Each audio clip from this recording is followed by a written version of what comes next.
Hey, everybody. Welcome to another edition of the Shea Anything podcast, our first post-Thanksgiving podcast. Doug Williams and Andy Martino here with you. I'm back from vacation, if you want to call it that. It was basically just trying to dodge COVID on a different coast.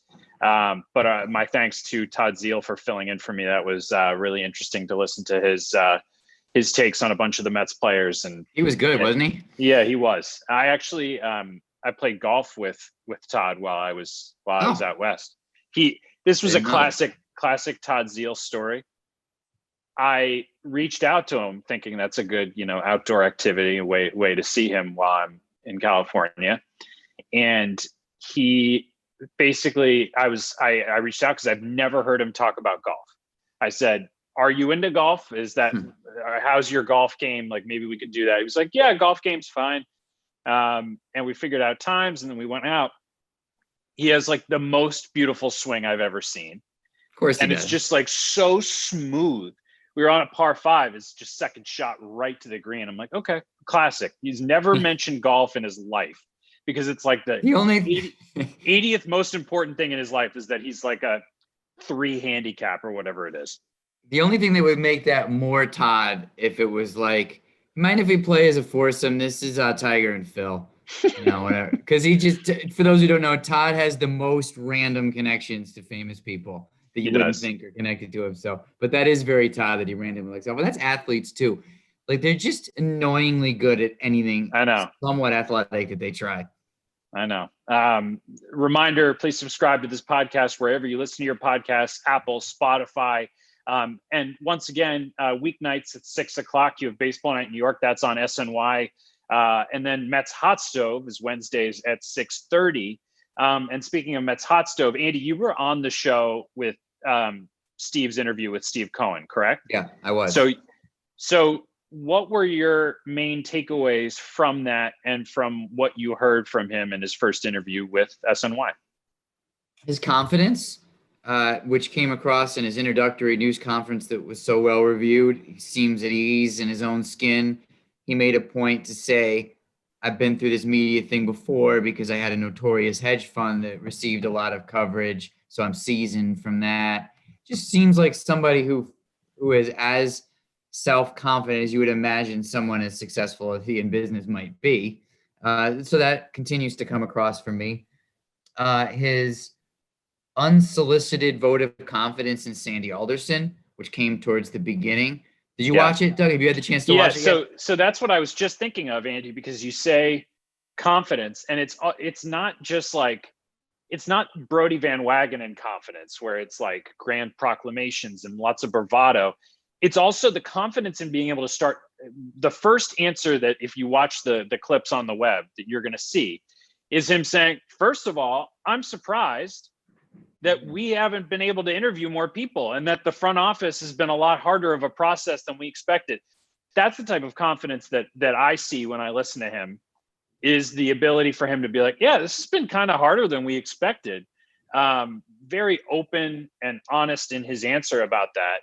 And your point is that is his confidence also in Sandy Alderson, and saying he believes he's hired somebody where he can pivot this early on in the process and say, you know how I said you were going to be just president?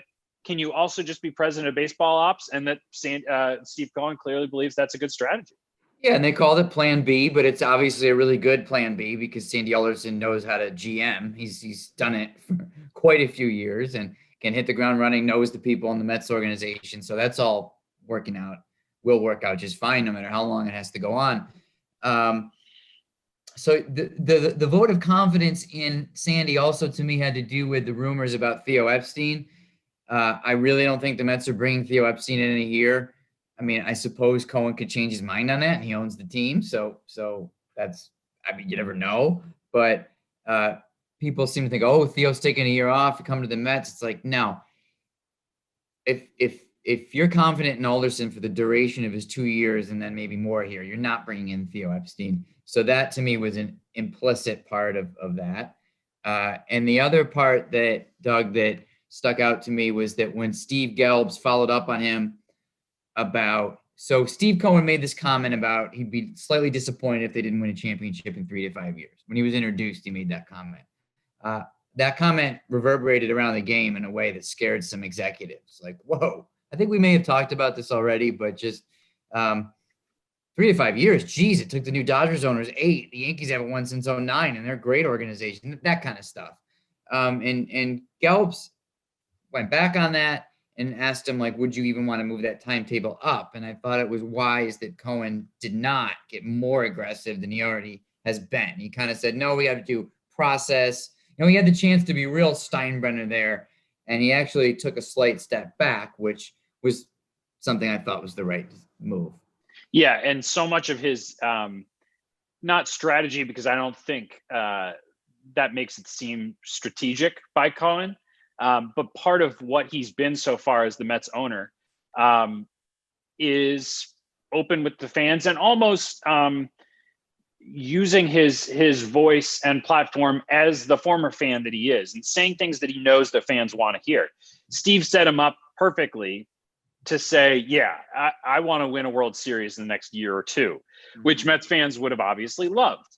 But he didn't do that because, to your point, it's probably not wise. And I think also to the difference between what the fans want to hear and reality that you're talking about, the scaring executives thing.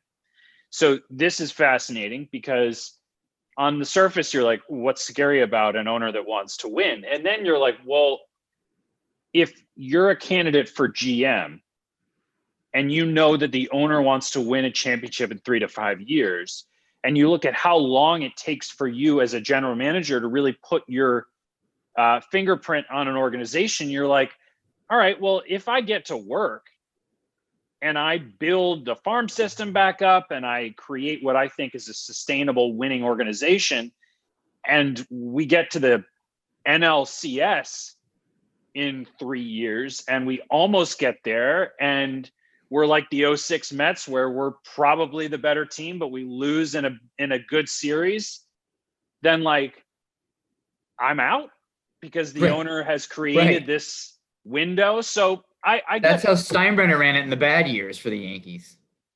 Yeah. And, if you're Brian Cashman or any of the other successful front office execs around baseball who've built sustainable winning, I can understand why you don't want to mandate from ownership as to when you want to win. You just want to have the free reign to create a winning product. And I think fans, this is hard to hear because you don't care about that stuff as much. You just want your team to win a World Series. You consistently, Andy, report on and bring up this point that inside front offices and inside organizations, it is so much less about that parade and like the ring, and it's so much more about getting yourself in the position to be there.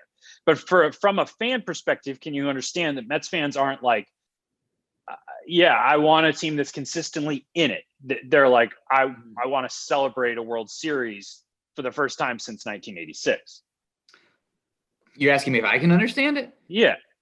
Well, why, of course, but that's got nothing to do with what I'm reporting on, which is the fact that this is how I'm not giving an opinion either way. I'm saying that the reaction among some executives was to be a little scared off by those comments by Cohen, and that Cohen did a good job by not doubling down on them when Steve Gelbs gave him the chance, and that nobody really wants to go. I shouldn't say nobody, but a lot of people don't want to go into a job with what they perceive as irrational pressure on them.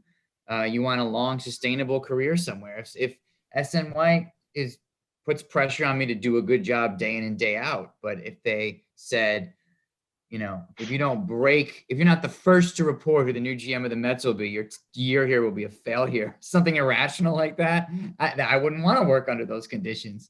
So that's all I'm talking about. I mean, you think of it from the perspective, if you have a good job and a good front office with another team, and you think you can stay there, your kids are in school there, you like your bosses, you're high up in the front office, but not the main guy. Why would you want to leave just to get fired by another team in a couple of years? I mean, maybe you want the pay bump for a couple of years. There's a lot of different ways to look at it, but and some people would take on that risk, I'm sure. Some people are, look, Brodie Van Wagenen was a gunslinger. Like, hey, yeah, let's do it. Yeah, he would have taken that risk.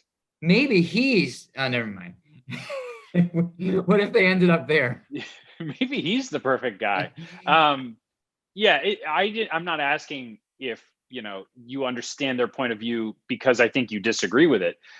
It was more of just a kind of rhetorical, like, for Mets fans listening, I understand that this isn't your primary concern, but it should be your concern because you need a general manager. Your team needs a general manager. And this all goes into how many interested parties there might be. But what's so interesting is, and let's move on to more specifics, because Sandy did an interview with MLB Network Radio and our friend and colleague Jim Duquette yesterday. Mm-hmm. And Andy had mentioned, and I thought this was interesting and kind of a good way to make it understandable for all of us, that when you're the president of a team, if there are complaints about like the chefs at Citi Field, like for the players, that's under your domain. That's like a decision you're involved in. When you're the president of baseball operations, that's not really what you're involved in. It's more everything baseball. Now it sounds like Sandy's going to need to handle both, an all-encompassing role. So when asked these questions by Jim on the radio, Sandy is now being a little bit more specific about his needs and wants as the head of baseball ops. He talked about wanting free agency over trades because of his commitment to growing the farm system back up, and really protecting the farm system, and also being aggressive, not wanting to wait for the market. How much of that do you think is Sandy, Andy, and how much of that do you think is Steve Cohen not owning a team in 2020, so not having endured the losses that other owners did? I'm sure both of those go into it. Good question. But also Sandy saying that he didn't want to trade more prospects makes all the sense in the world. He watched Brody's administration trade some of his best prospects. So that's why it's always seemed more likely that they'll spend on George Springer than trade for Lindor, say, for that reason. I'm not saying a trade like that is impossible, but with money, it's just money, and the owner has it. So that's easier to do than to sacrifice a player. If you really love Lindor, you could try to sign him in a year. Right. Or if you really love Lindor and Sandy believes he's got an offer that he thinks is a steal, then I'm sure he'll pull the trigger. But you're going to have to trade young talent to get somebody like that. So to your point, It's not his money and it's only money. So it's a good combination for Sandy.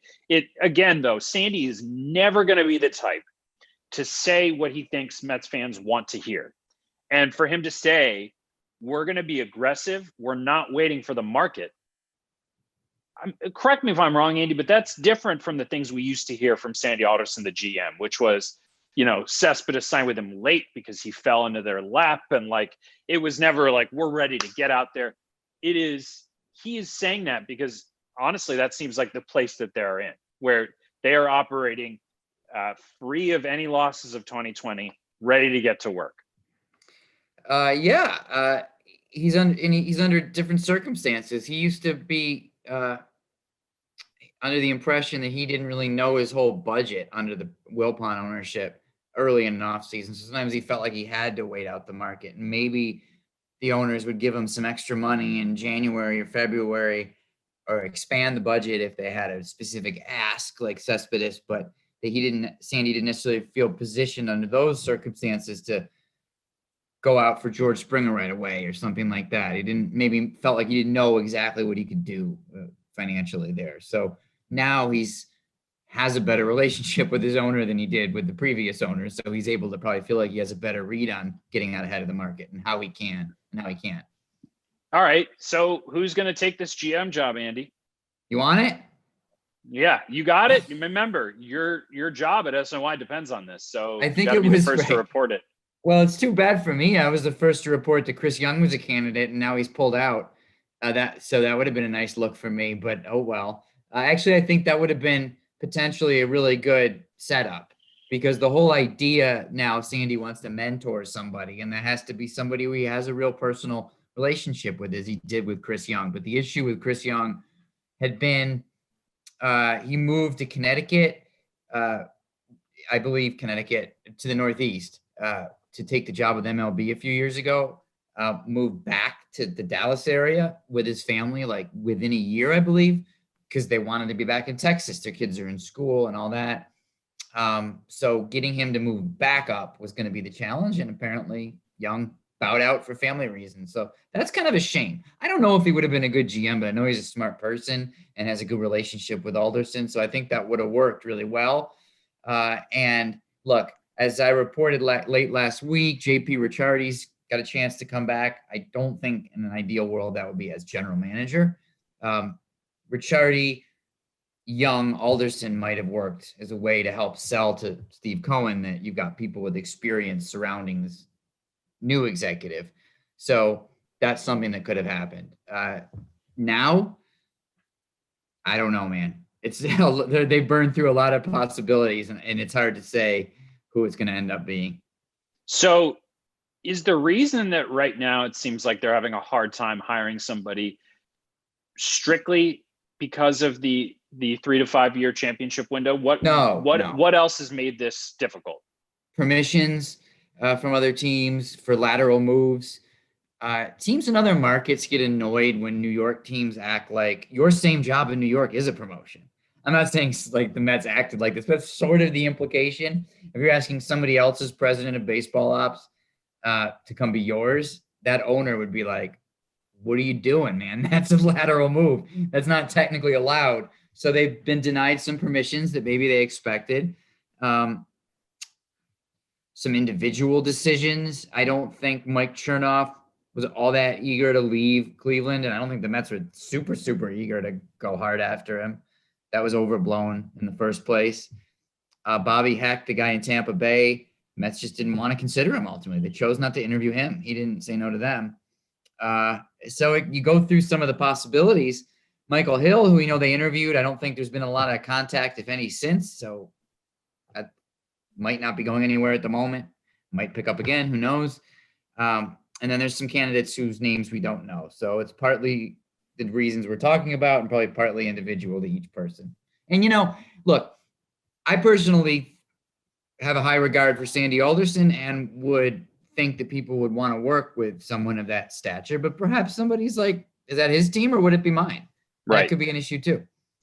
That's something that I've been thinking about. So if you're established in the game and you're viewing this job, I mean, how important do you see yourself being in this picture of the Mets ownership and front office? I mean, Steve Cohen's already been very vocal as an owner.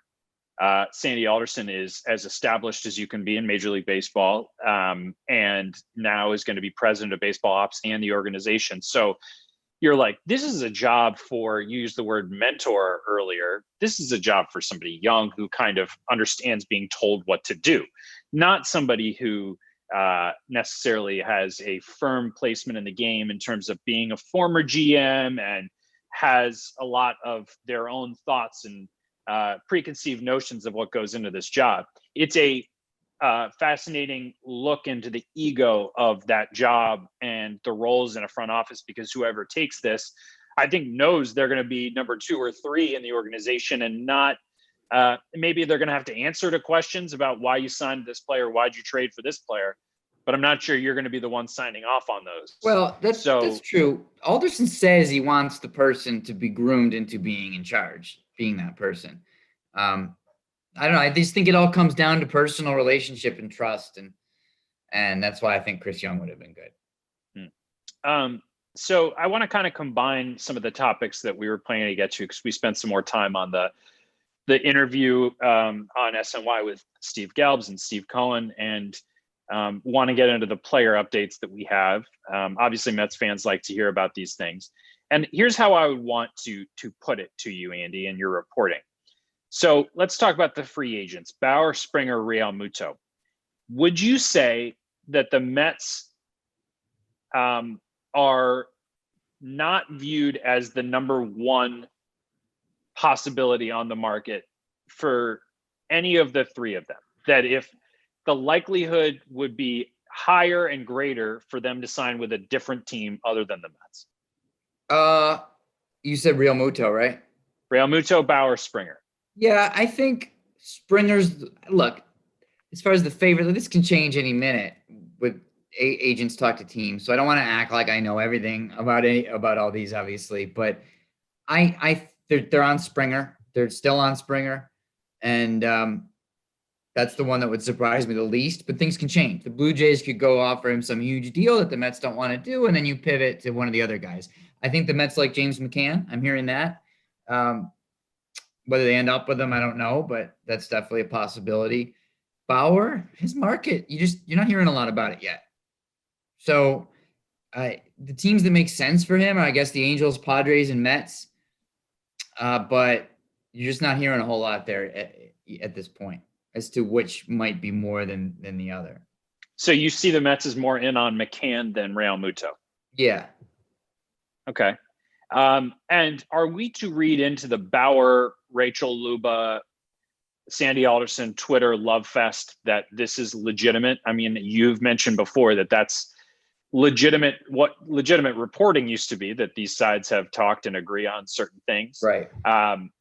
Are we to believe that like they now have an advantage in terms of their relationship on both sides than Bauer and Rachel Luba do with other teams? Not necessarily. I guess it doesn't hurt, but people are skeptical in the industry that there's a perception in the industry that the Mets and Bauer aren't this inevitable thing like the Mets fans wanted to take out of that little episode. But it's all very speculative at this point. There's not a lot of concrete information out there about Bauer's free agency. Is he planning to meet with teams? Is he narrowed down a list? Does he have a timetable by which he wants to sign? These are things that frankly haven't been reported yet. So, I mean, of course it wouldn't surprise me if he ended up on the Mets, but it just seems early in his free agency unless it's going very stealthy. All right. So part of this question, and obviously this answer, is the market. So when a team like the Phillies comes out and says, I'm not sure we have the money to sign JT Realmuto, that is eye-opening, alarming. And if you're a skeptic, you're like, I'm not entirely sure that's true. These teams talking about how much money they've lost and whatever, and not being able to sign a certain player. Well, that might be true until it isn't. And you just decide it's a good investment and you do it. But at the same time, Andy, it's really important that fans know the possibility that this market is so small for any of these free agents that there are very few teams who can even afford them. So is that the picture that you're seeing painted? Is it really going to be a situation out there where there's like 4 or 5 teams who are players for free agents, and other than that, nothing? Well, going back to what you said about the Phillies thing, I think what you're referring to comes out of a line that was in a particular writer's column over the weekend and then got spun out and aggregated. And I don't think that's as sure of a thing on the Phillies. Like, they're on Realmuto. They would like to sign Realmuto. I don't know if they're going to be able to, but they're not off Realmuto. So, but to your larger point, I mean, there's going to be some teams spending heavily. The Mets, the Blue Jays, the Giants. Who am I missing? The Braves have already spent. But yeah, you said 4 or 5 teams. Oh, yeah, and it's going to be overall probably pretty tight in the industry, with some teams being a little more aggressive than others. Mets fans are lucky that their team is one of them.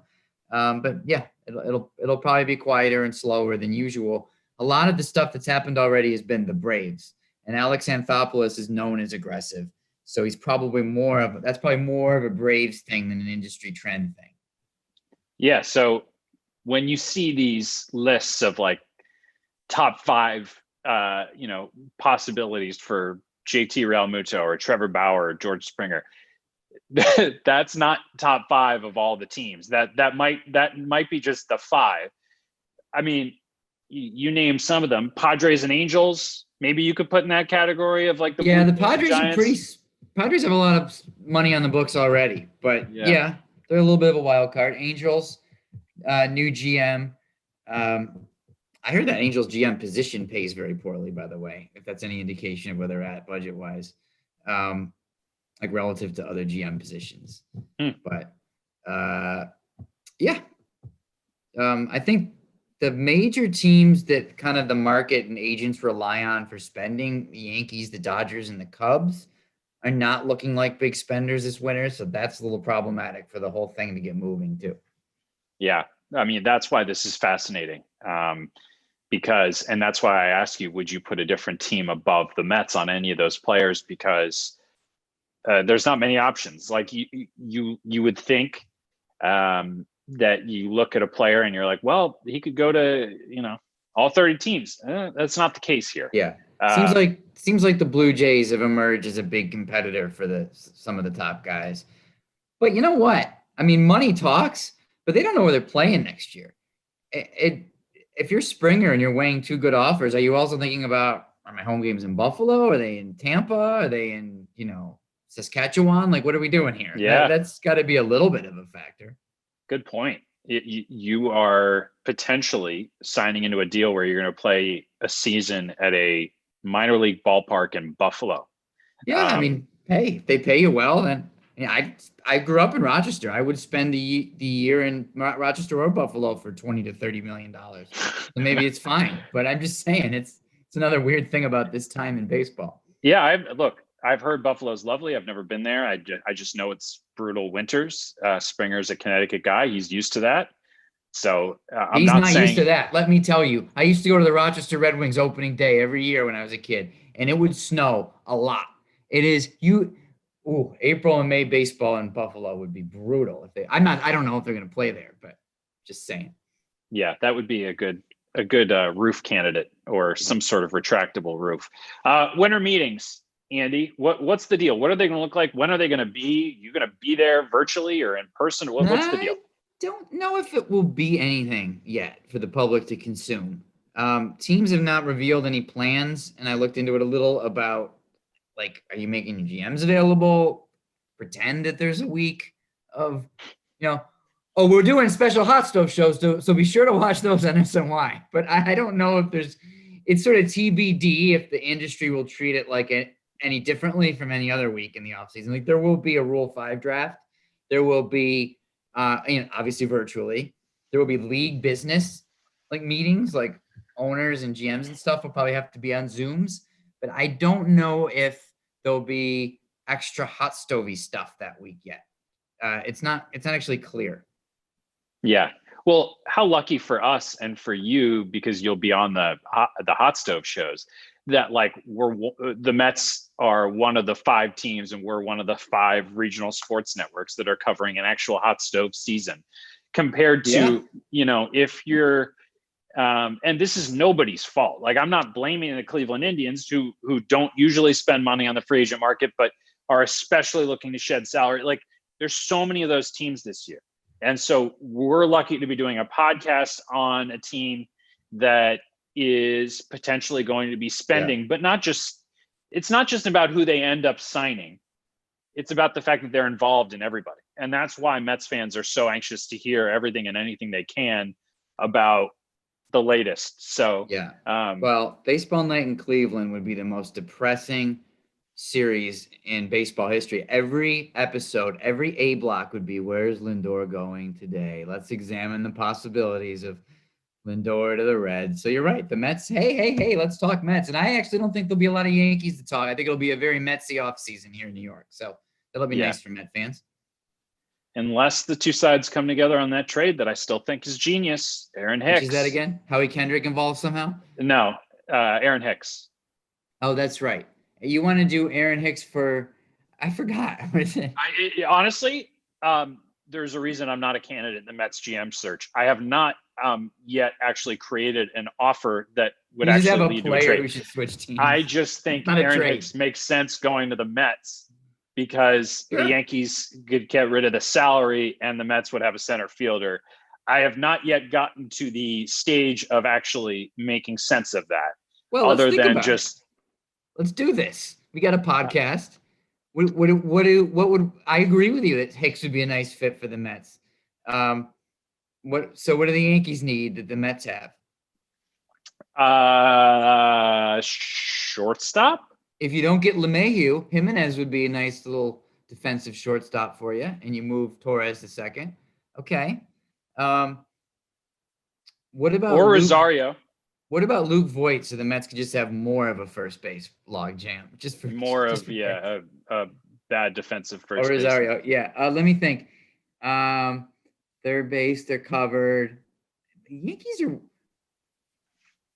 about Seth Lugo? I mean, if I'm the Mets, I'm not trading Seth Lugo. You always trade relievers before they start to fall off. That's sound strategy. Relievers are Right, always but don't you think that the conversation is over when don't you think you could do a 1-for-1 there with either Rosario or Jimenez? Yeah, if they don't get Hicks. Yeah. I don't think you need to include Seth Lugo because I don't think the Mets would include those two players for that one.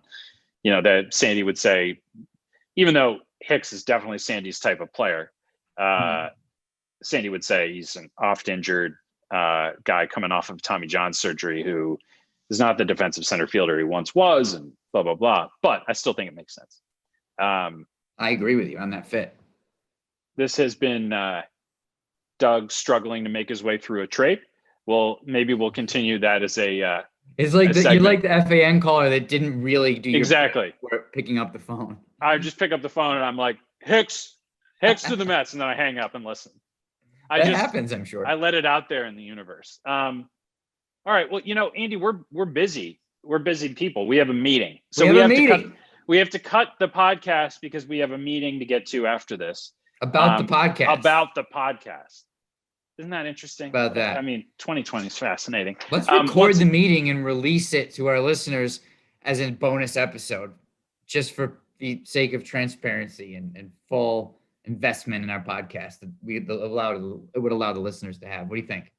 I like that idea. It's a little insight, that you wouldn't normally get. Again, please subscribe, rate, and review wherever you get your podcast. We'll be back with you next week, as usual. But until then, everybody, thank you for listening. Andy, thank you for joining as always. Talk to you next week.